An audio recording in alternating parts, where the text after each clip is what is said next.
자, 다음 문제 한번 살펴보도록 하겠습니다. 이 경제사상과 관련된 건데 가해사상과 가불의 입장을 이렇게 그림으로 표현했을 때 적절한 진술을 골라봐라. 뭐 이렇게 나와 있어요. 자, 그럼 가불이 누군지 한번 좀 보셔야겠죠. 자, 가불 보시면 자, 개개인이 자신의 이익을 추구하게 하라. 그럼 보이지 않는 손이 그 의도치 않았던 사회 이익도 증가시킬 것이다. 보이지 않는 손 하면 여러분 바로 떠올리셔야지. 아, 누구다? 애덤 스미스죠. 애덤 스미스. 애덤 스미스의 자유방임주의를 말하고 있습니다. 애덤 스미스. 자, 그 다음에 을은 뭐라 그러냐면 정부가 병에 지폐를 채워가지고 폐광에 묻은 후 민간 기업으로 다시 파내게 해봐라. 그럼 실업이 줄어들고 유효 수요가 늘어나게 될 것이다. 딱 보자마자 아 선생님 지폐를 채워가지고 왜 파묻나요? 얘기가 실제 그러라는 얘기가 아니라 어쨌든 정부가 뭔가 자꾸 일을 벌여야 된다는 거예요. 정부가 자꾸 일을 벌이고 돈을 써야 그러면 실업이 줄어들고 유효수요는 구매력을 얘기하는 거예요.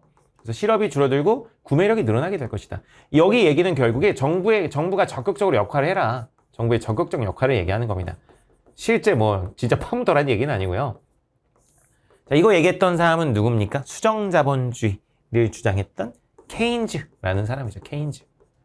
자, 그래서 애덤 스미스와 케인즈의 이야기를 비교해보는 그런 문제가 되겠습니다. 애덤 스미스는 작은 정부를 주장했죠. 작은 정부. 그래서 정부의 역할은 이제 최대한 적어야 된다. 이걸 다른 말로 하면 야경국가. 밤에 경찰 노릇이나 하지 그 이상의 역할을 하면 안 된다. 라고 얘기했던 게 애덤 스미스의 주장이었죠. 케인즈는 이제 큰 정부를 얘기했어요. 큰 정부. 정부의 역할이 많아야 된다. 그래서 시장에서 어떤 문제가 생겼을 땐 정부가 적극적으로 개입해서 어떤 재분배도 하고 복지제도도 늘리고 일자리도 만들고 이런 게 이제 정부의 역할이다. 케인즈의 말이죠.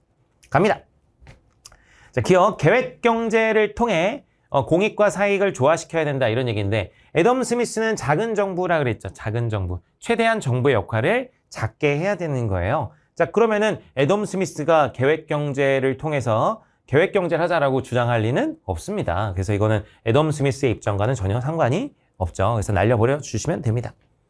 그 다음 니은 사익 추구를 위한 자유경쟁 원리를 인정해야 된다. 사익 추구를 위한 자유경쟁 원리는 이건 자본주의의 기본입니다. 여러분. 자본주의. 자본주의의 어떤 기본 원리 중에 하나죠.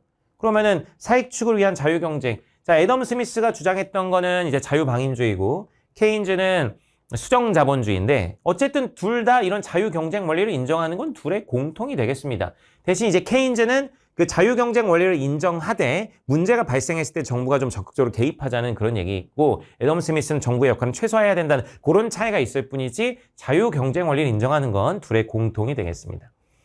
디귿. 모든 재화가 균등하게 분배되는 사회를 지향해야 된다. 아니 케인즈는 방금 얘기했지만 자본주의를 이제 옹호하던 사람이에요. 자본주의에서 모든 재화가 균등하게 분배된 사회를 지향한다. 이렇게 이야기할 리가 없겠죠. 그래서 케인즈의 얘기와 상관이 없다.